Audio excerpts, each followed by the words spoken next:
nos estamos preparando, y la academia es una herramienta fundamental que conecte esas necesidades del mercado con las habilidades y las características de los profesionales que deben apoyar a las organizaciones. Entonces, al final, tendremos los directores de escuela de las 4 universidades fundamentales en Caracas, que son la Central, la Católica, Monte Ávila y Santa María, y van a estar con nosotros los directores para el cierre.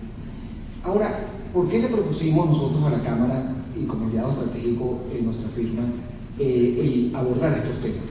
Fundamentalmente porque la necesidad de encontrar equilibrios en lo ambiental, en lo económico y en lo social, que es la definición de sostenibilidad como clave para el negocio, tiene que ver con una comprensión, con un nivel de conciencia de cuál es el impacto en nuestros negocios que generan las decisiones que tomamos, pero también las que dejamos de tomar.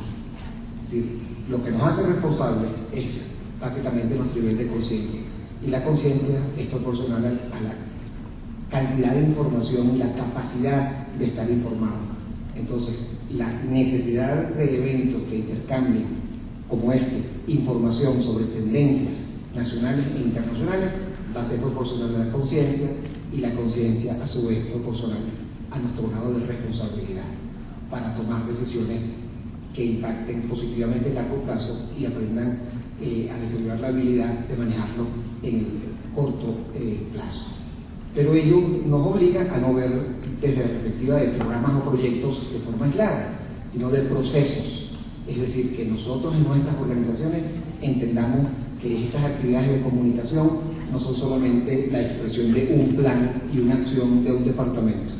Y para ustedes esto es música seguramente para los oídos, pero no estamos hablando de la dirección de un DIRCOM, de un área de comunicación, sino de la necesidad de que se comprenda de manera transversal la gestión como aquello que es lo que realmente comunica lo que hacemos.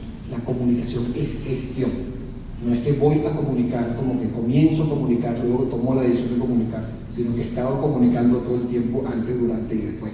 Ese proceso es tan simple, tan obvio, que a veces se nos olvida. O sea, el complejo proceso de la comunicación en la práctica tiene que ver con cómo construir confianza, que al final es el elemento que conduce toda la reflexión que vamos a tener en la mañana de hoy. ¿Y cuáles son los elementos fundamentales? Bueno, en una investigación muy reciente de Accenture presentada en Naciones Unidas a propósito del Global Compact, le preguntaron a los CEO de las compañías más importantes del mundo qué pensaban que iba a suceder en los próximos 5 años, y decían el 93% de los CEO de las compañías más importantes que los temas de sostenibilidad, es decir, de equilibrio ambiental, social y económico, transversalmente la dinámica política, eran fundamentales para el futuro. Pero además decían que los temas estaban plenamente ligados y deben estar dentro de la toma de decisiones en el día de la organización.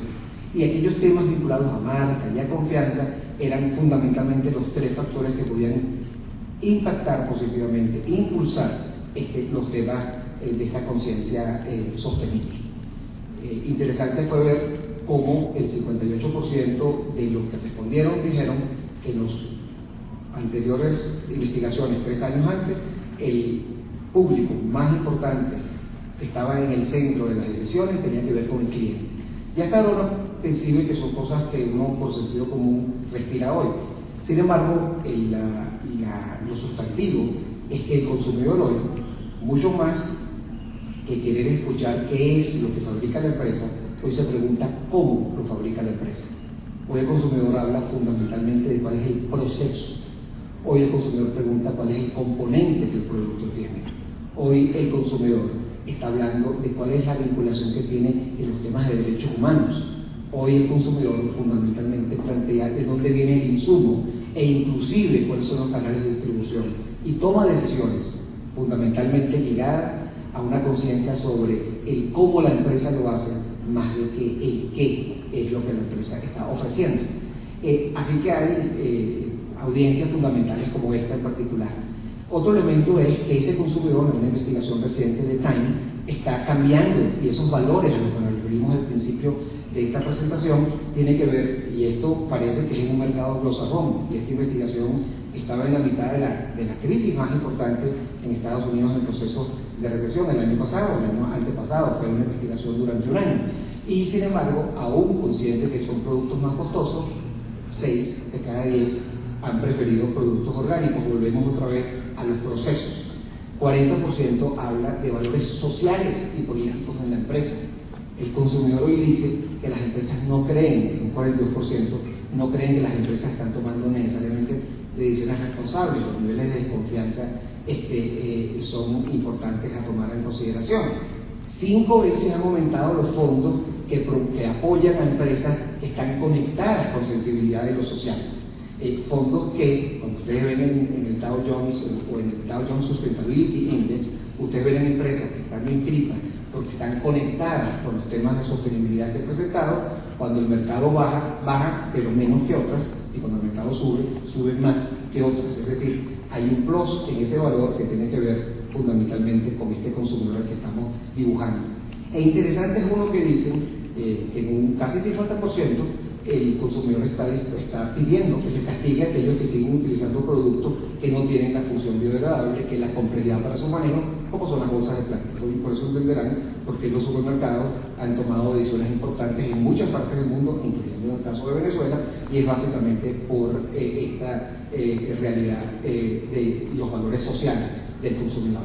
Pero no solamente, con esto concluyo la fase introductoria, está sucediendo en análisis que se hace al consumidor, sino las firmas de comunicación estratégicas en el mundo. Y esta es una reunión de hace apenas 2 meses en España, donde se reunieron organizaciones iberoamericanas, planteaban, y fíjense qué interesante, las tendencias de cómo conectarse con ese nuevo consumidor, cómo manejar un marketing sensorial e influir en el estado anímico, fundamentalmente el manejo de las emociones.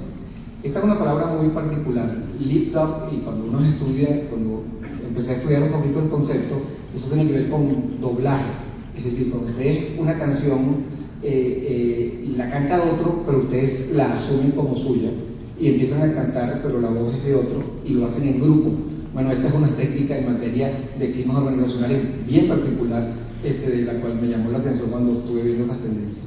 La otra más cercana es el tema de la nueva comunicación audiovisual y la fuerza que ha tomado todo este tema. De hecho, esto está siendo transmitido en este momento por stream, por lo cual hay personas que van a estar participando a través de la internet de manera directa en un chat que está de un lado y una imagen que ya está siendo transmitida desde que comenzó el evento.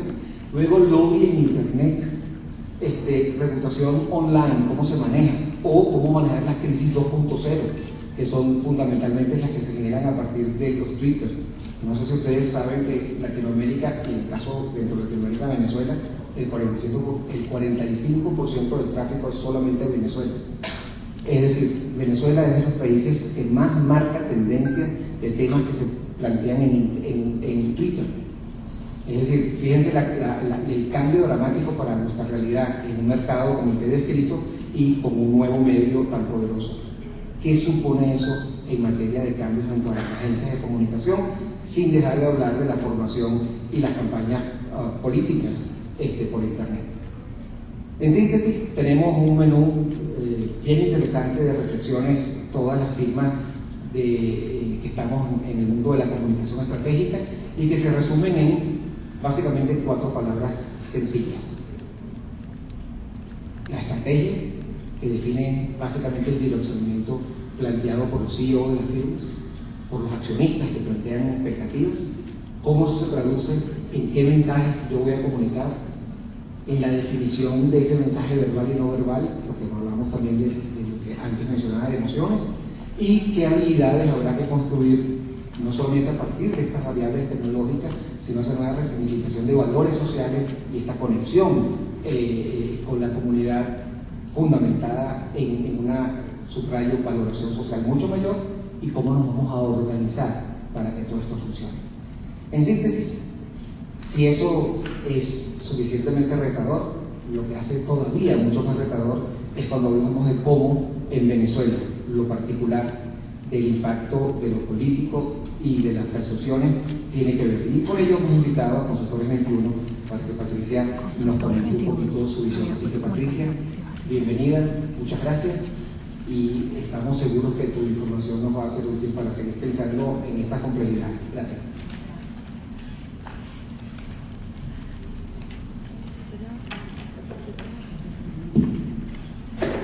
Buenos días.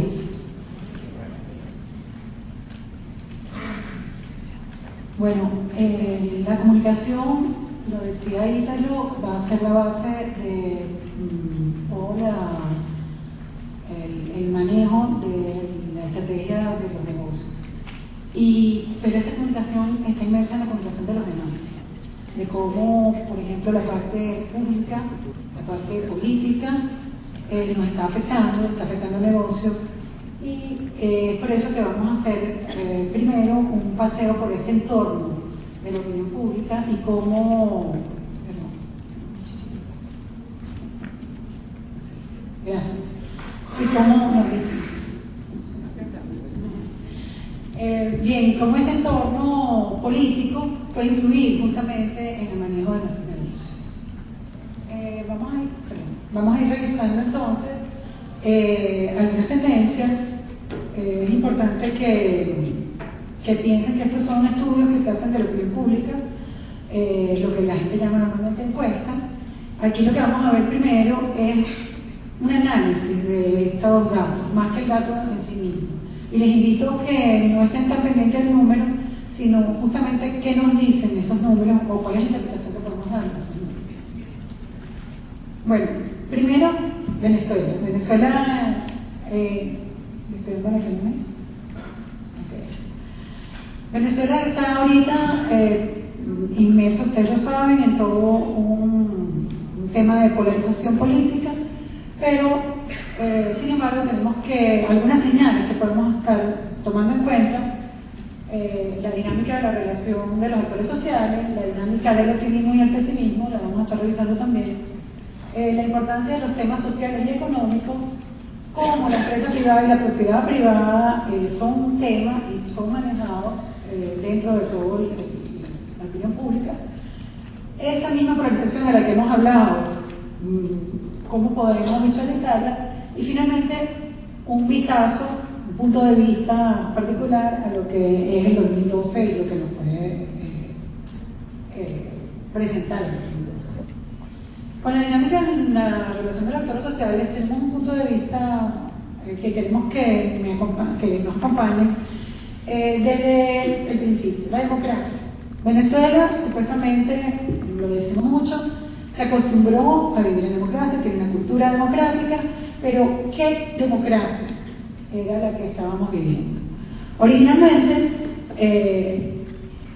digamos, podemos empezar en los 60, en el 58 incluso, la democracia era un nuevo valor que teníamos que empezar a vivir, teníamos que empezar incluso a conocer.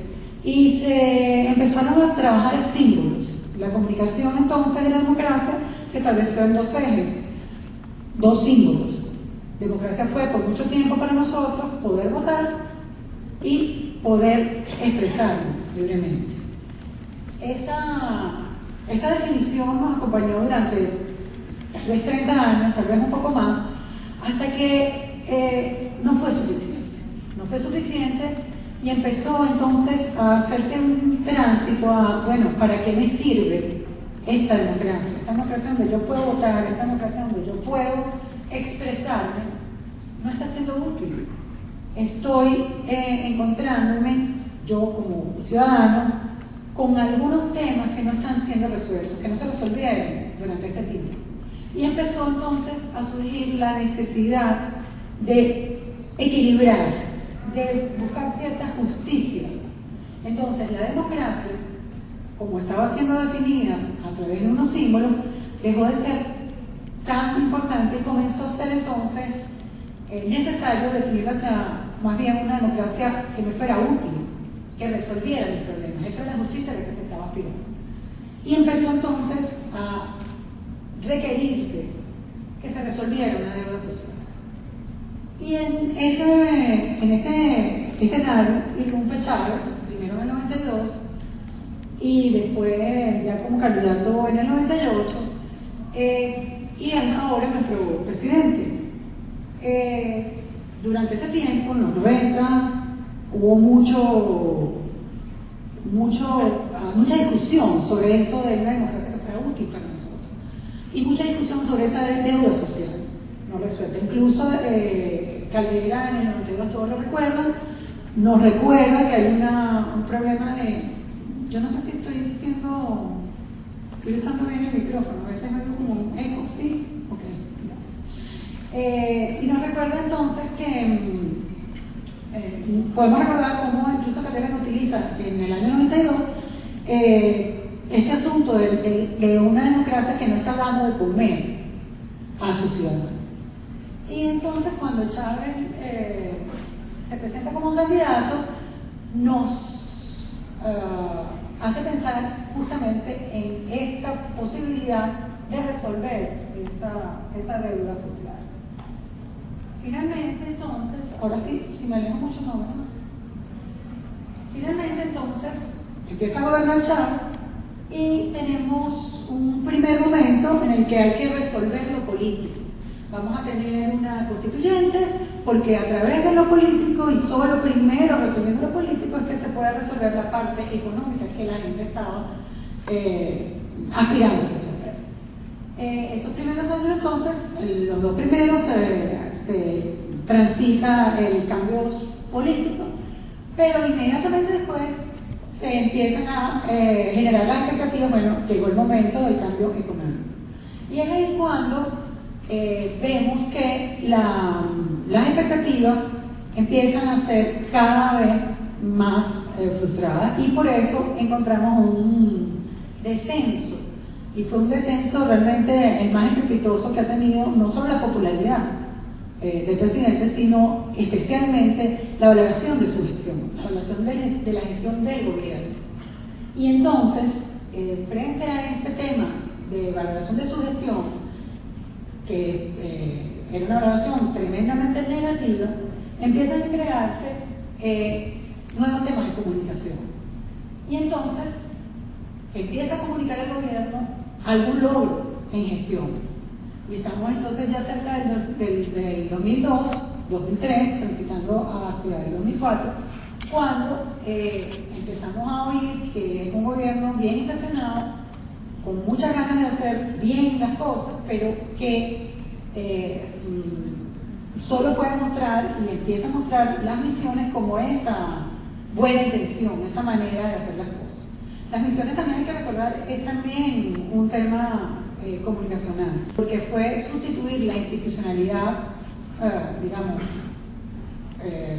tradicional, por una nueva manera de hacer programas sociales, porque no es un programa social de un gobierno, es un programa social instituido por una persona que además se ocupó de recordarle a los venezolanos, bueno, que ¿quién tiene la culpa de que no se hayan resuelto estas cosas?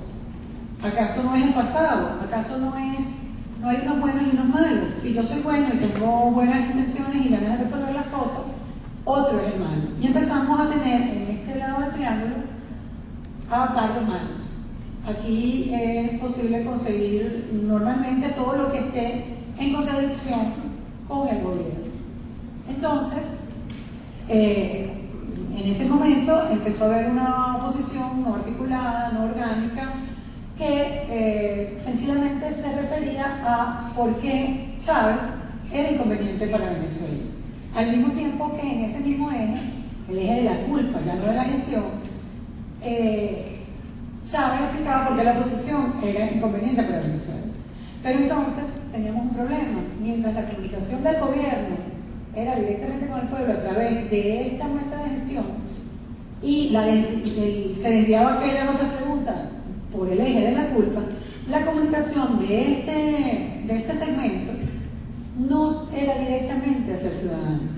Era una comunicación en la que era importante mencionar al gobierno o mencionar a Chávez y ver su inconveniencia para explicar por qué entonces cualquier selección por este lado era conveniente. Obviamente esto implica hasta un problema de práctico, puesto que tengo que pasar por dos pasos para llegar a lo que el otro llega con uno, y además necesito del otro para poder comunicarme. No estoy haciendo algún tipo de mensaje propio. Esto, como les decía, aquí podemos poner oposición, pero en algún momento con el paro podíamos poner empresa privada durante el paro, y podíamos poner los tecnócratas de PDVSA, y así cualquier segmento, como les decía, que intentara oponerse a este mensaje. Finalmente, esta posición se ha ido articulando, ha ido tomando forma y se ha convertido, una parte de ella, en algo que podemos llamar la alternativa, en donde hay una propuesta de país, pero también podría ser una propuesta de cada uno de los segmentos que ya mencionaron, que tiene que elaborar un mensaje que sea fácil de entender y que sea útil para las personas. Y esta es la parte más importante. No es interesante elaborar un mensaje que sea abstracto. Esa democracia en la que yo podía hablar, en la que yo podía votar, se alejó de mí porque no me estaba resolviendo los problemas más importantes. Y eso es salir del eje de la culpa y entrar entonces en el eje de la capacidad. ¿Qué soy capaz de ofrecerte? Porque tú lo mereces, porque tienes derecho, como consumidor, como ciudadano, como un pueblo, como últimamente se ha llamado, y así lo ponemos aquí, que tienes derecho a aspirar. Y entonces, ¿qué puedo yo ofrecerte a través de un mensaje que se entiende que sea útil para ese futuro al que tú tienes derecho? Aquí entonces estaríamos contraponiendo dos mensajes diferentes, justamente el de la esperanza, una esperanza que se puede desatar en el futuro, que se puede organizar y hacer verdadera en el futuro, frente al miedo, un miedo en el que estuvimos trabajando durante mucho tiempo, un miedo al pasado, un miedo a que se frene lo que ya se logró, un miedo al presente, y en donde la esperanza no tiene cabida. Es por eso que nosotros creemos que es importante que cualquier empresa tiene que tomar en cuenta que estamos inmersos en este mensaje y tiene que intentar elaborar sus estrategias a partir de una comunicación directa con su consumidor, con el consumidor no solo de sus productos, sino más importantemente el consumidor de sus valores. Hoy en día no es un secreto, las empresas venden mucho más que sus productos, venden mucho más que sus servicios, están vendiendo sus valores y eso la hace diferente. Hoy en día es más importante una empresa en donde sea un good place to work, una empresa, como decía Italo, que se dedique a la ecología, una empresa que defienda derechos ciudadanos, y este mensaje debemos estar siempre en capacidad de transmitirlo, no importa lo que aquí se nos quiera asignar, todo lo contrario, desgastrándonos de eso que se nos quiera asignar. Vamos entonces a revisar un poquito cómo este mensaje fue útil para uno o para otro durante el tiempo. Este primer punto es que hemos llamado la dinámica del optimismo. Esto que nosotros llamamos optimismo o pesimismo en realidad es la agregación de varias variables, de muchas variables, pero lo importante es que nos pinta un país que puede ser básicamente pesimista, si está por debajo de cero, o optimista si está por encima de cero. Entonces vemos aquí dos cosas importantes. Antes del gobierno de Chávez éramos un país básicamente pesimista, donde el único momento en el que sentimos alguna esperanza o expectativa de mejora fue justamente en febrero del 92. En el caso del gobierno actual tenemos un país que empezó muy optimista y que ha recorrido momentos felices y momentos menos felices, que últimamente han estado más bien tendiendo al equilibrio. Este momento es el que yo les decía que fue justamente un descenso brutal no solo de la popularidad de Chávez, como les decía, sino también de todas las expectativas venezolanas. cuando estas fueron frustradas al no encontrar gestión. Y este fue el momento en que este gobierno fue evaluado básicamente por su gestión. Y aquí fue donde comenzó entonces a hacer las misiones, a utilizar las misiones, como les decía, no solo como programa social, sino básicamente como tema de comunicación.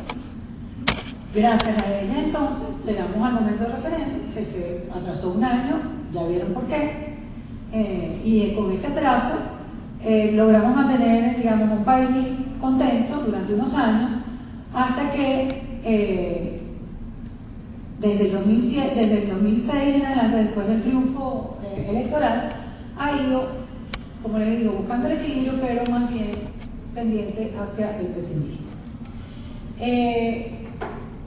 Aquí, básicamente, como les decía, esto está usando muchas variables, pero yo voy a tomar dos.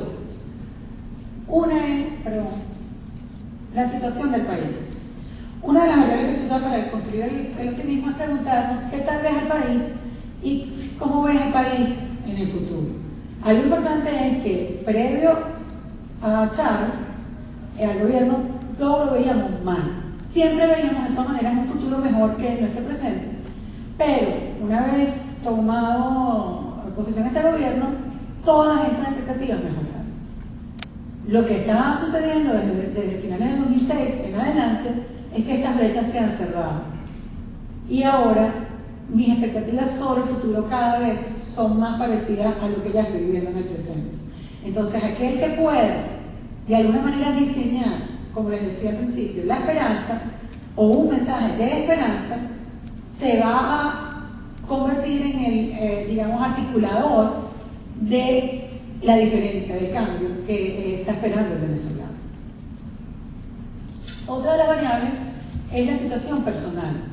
Esta diferencia de la que vemos en la situación del país siempre estuvo muy cercana, tanto la situación del futuro como la del presente se parecían, hasta el momento en que tomó posesión este gobierno, donde por eso se dice que este presidente capitalizaba la esperanza. En efecto, su mensaje era un mensaje durante mucho tiempo esperanzador, y estas brechas así lo muestran.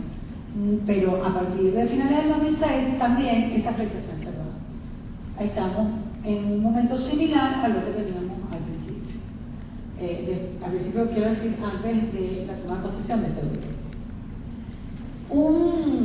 Un punto importante, y ahorita ya no estamos hablando desde el 89, sino que me estoy focalizando nada más en la parte relativa a este gobierno, es que la importancia de este indicador, el indicador del optimismo, es tal que fíjense cómo la popularidad, para tomar una, como podría haber tomado varias, la popularidad del presidente, que es esa pregunta que siempre nos hacen a los que investigamos en la opinión pública, está realmente ligada a esta variable del optimismo. Y los momentos en los que no ha sido así han sido justamente aquellos en donde los otros estuvieron en el eje de la culpa y fueron entonces mucho peor evaluados, y fueron entonces aquellos que generaron mayor pesimismo en el país, que particularmente el momento del paro petrolero, y en cambio, al contrario, en el momento en que la reforma constitucional no logra su triunfo, y entonces el optimismo no es capitalizado por Chávez.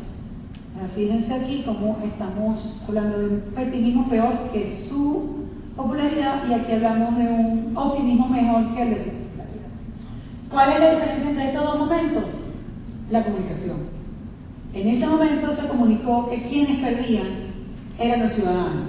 No perdía la oposición, no perdía la empresa privada, no perdía los tecnócratas, no perdía un segmento particular, perdían los ciudadanos.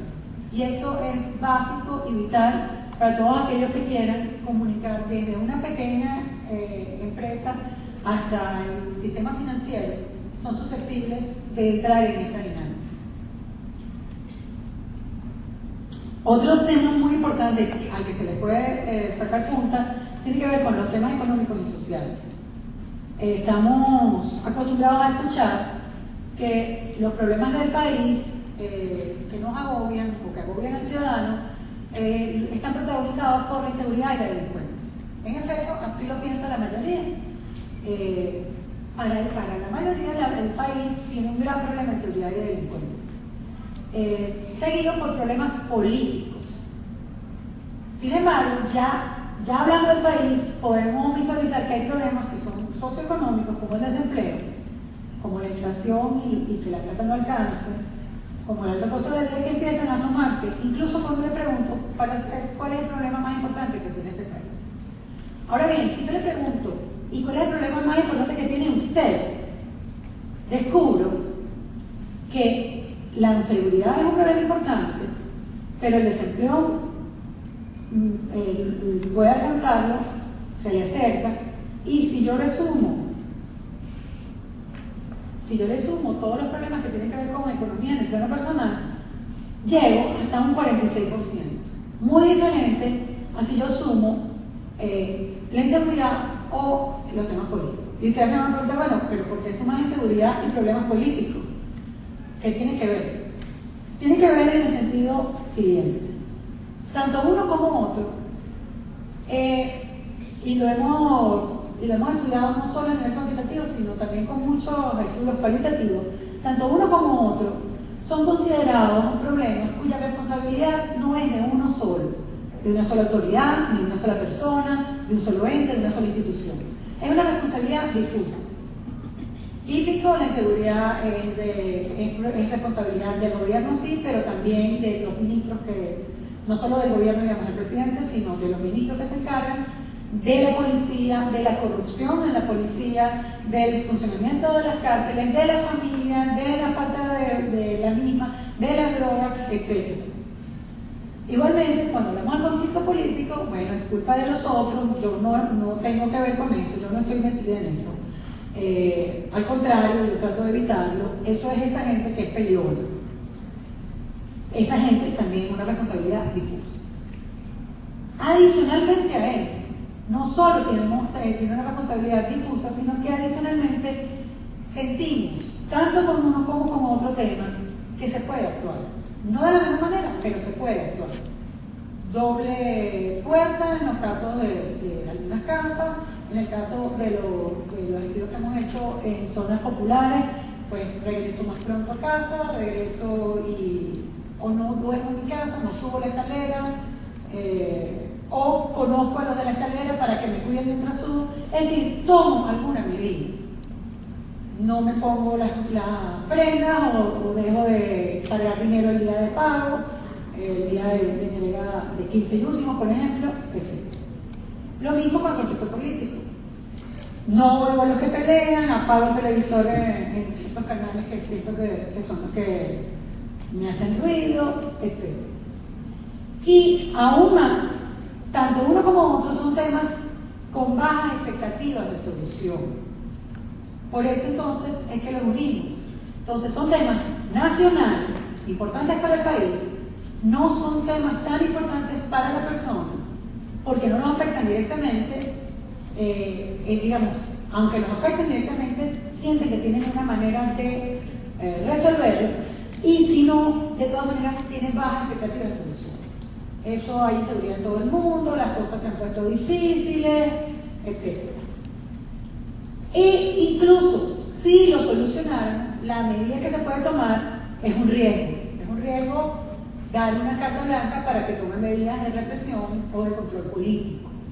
Cualquiera de los dos casos entonces funciona de esta manera. ¿Qué es lo que genera? Generan aislamiento, miedo, desarticulación. ¿Qué es lo que ha pasado hasta ahora? Quienes han usado estos temas, lógicamente deberían ser aquellos a quienes beneficia que haya aislamiento, miedo y desarticulación social. Pues no, también lo han usado los de la acera del frente, siendo que estos son temas, como les decía, que en lo personal las personas no sienten que les afectan tanto como los otros temas que veíamos en la lámina anterior: desempleo y costo de la vida. En esto la responsabilidad es concentrada. Si no hay empleo, hasta ahora, la gente supone que es porque el gobierno está generando desempleo. hasta ahora. Soy una víctima que no puede tomar más medidas de las medidas, digamos, de sobrevivir día a día. También se genera desesperanza, frustración y rabia, pero no necesariamente desarticulación, porque aunque estoy esperando una solución del gobierno, sé que hay otros que pueden aportar soluciones. Y aquí entra finalmente el siguiente tema, que tiene que ver con la empresa privada y el manejo que se hace del tema de la propiedad privada. Entonces, si nosotros vemos en la comunicación nuestra un énfasis en inseguridad o en conflicto, sabremos que estamos apuntando hacia donde no debemos apuntar, porque eso va a generar ese miedo, esa desarticulación, ese aislamiento de cada una de las personas, esas islas que no van a producir el avance, no solo en el negocio, sino el avance en la sociedad al que estamos aspirando. La empresa privada y la propiedad privada, como les decía, entran entonces en esta dinámica. Durante un tiempo eran los malos, estaban en la parte del triangulito donde el eje de la culpa les hacía vulnerables. Sin embargo, en este momento tenemos la siguiente medida. Cuando nosotros preguntamos cuánto está trabajando cada uno de estos actores, y esa es una pregunta que hacemos de manera individual. ¿Cuánto cree usted que están trabajando los venezolanos, la empresa privada, los medios de comunicación social, etcétera, para solucionar los problemas del país? Y ahí encontramos que adicionalmente a los venezolanos, que fue un tema que se disparó después justamente de los eventos de los años 90, apartando esto, que habla de una gran autoestima, pero también de una sensación de que somos los únicos que estamos echando para adelante este cargo. El que le sigue es justamente la empresa privada. 2/3 de la población considera que la empresa privada está trabajando algo o mucho para solucionar problemas del país. Y como les decía, nosotros no solo hacemos este tipo de estudios, también hacemos estudios cualitativos. Y lo que hemos encontrado es que esta fortaleza de la empresa privada en Venezuela, medida dentro de Venezuela, nace básicamente justamente de su capacidad todavía, hoy en día, de ser entendida como una gran generadora de empleo. Y ahí uso la palabra empleo y no trabajo, porque esa es otra cosa que hemos descubierto en nuestros estudios. No es lo mismo tener un trabajo que tener un empleo. No es lo mismo para nosotros aquí en estos ámbitos, pero tampoco lo es para el ciudadano común. El empleo me ofrece una seguridad y una tranquilidad que no me ofrece un trabajo cualquiera. Y las personas son capaces de hacer esa diferencia. Y la empresa privada es la que me está dando la oportunidad de tener empleo. El empleo, como lo visualizo, en el sentido de las cosas que me gustaría hacer, como me gustaría hacerlas y teniendo la remuneración que creo que merezco tener. Es por eso entonces que la empresa privada, los medios de comunicación social privados, y aquí entra la comunicación y los medios como empresas, pero también como generadores de valor, están en el tope de esta lista de los referentes sociales e institucionales que están trabajando por resolver los problemas del país. Tengo el semáforo en rojo, entonces voy a ir corriendo. Y de hecho, desde hace un tiempo, justamente desde finales de 2006, han ido alejándose cada vez más de lo que es la percepción de la gestión del gobierno. De hecho, como les decíamos, los 2/3 creen que la empresa privada garantiza el tipo de empleo que yo quiero, como se los adelantaba. Y la propiedad privada está siendo amenazada por el presidente Chávez. Y eso es una creencia que mantienen también cerca de 2/3, un poquito menos de 2/3 de la población, desde el 2007. Entonces, volvemos al discurso.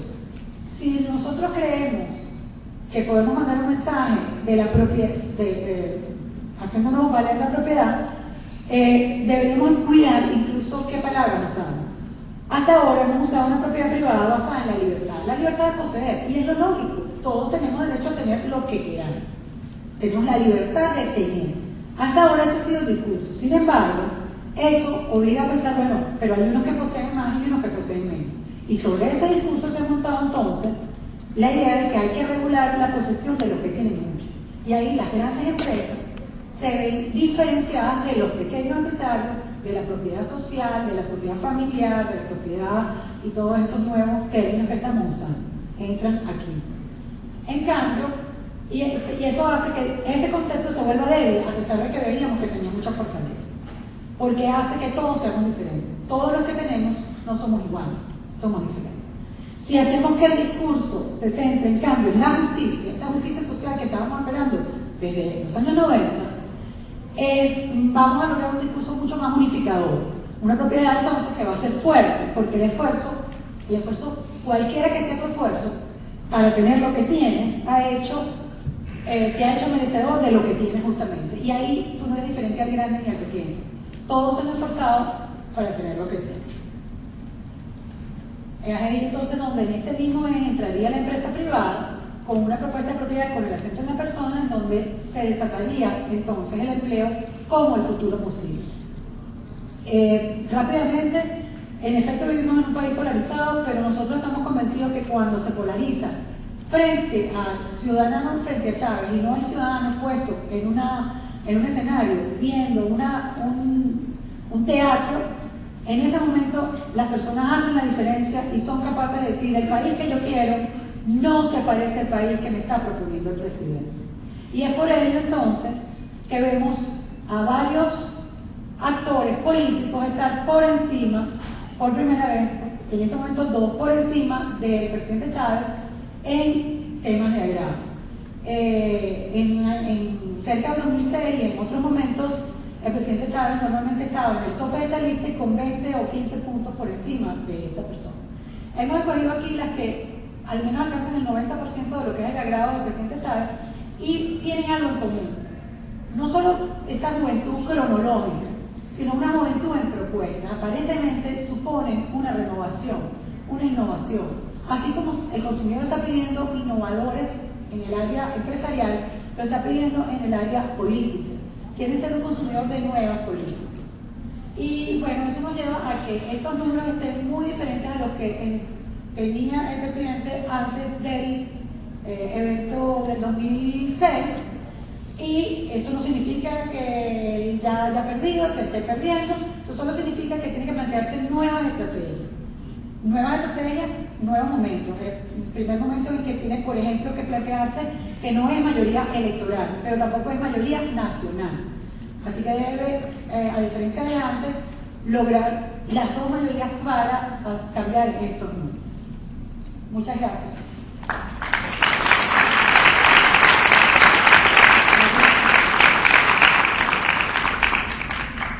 Decíamos justamente que el contexto del entorno impacta de manera determinante sobre la forma de comunicar en la empresa.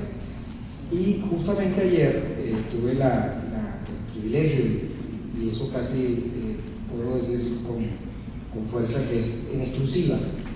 Resulta que anoche, después de ese extraordinario juego que disfrutamos todos y que nos hizo realmente sentirnos que no sé cómo serán las mediciones, pero con seguridad impacta de manera importante nuestro positivismo, nuestro optimismo por el mérito del gran juego que ganó para todos desde el principio hasta el final. En el medio de esa comunicación audiovisual que hubo a través de la televisión, se presentó una pieza que no sé si todos vieron, pero creo que es fundamental en momentos como estos. Y vamos a escucharlo en exclusiva. Comencé en este taller para ayudar en la casa. He cosido tanta tela como para ponerle falda a todas las muchachas del barrio y he ido mejorando el gusto, como dicen. Lo que me gano aquí lo hago trabajando con cariño. Me encanta lo que hago y me alegra cuando las diseñadoras me piden mi opinión porque valoran mi talento. Y ya para la próxima colección, esta falda lleva mi nombre. Que haya muchas empresas privadas como esta. Eso es bueno para todo el mundo. Esta pieza es una novedad. Esto lo estoy compartiendo porque quienes la produjeron es un grupo de organizaciones con industria, con comercio, generosamente la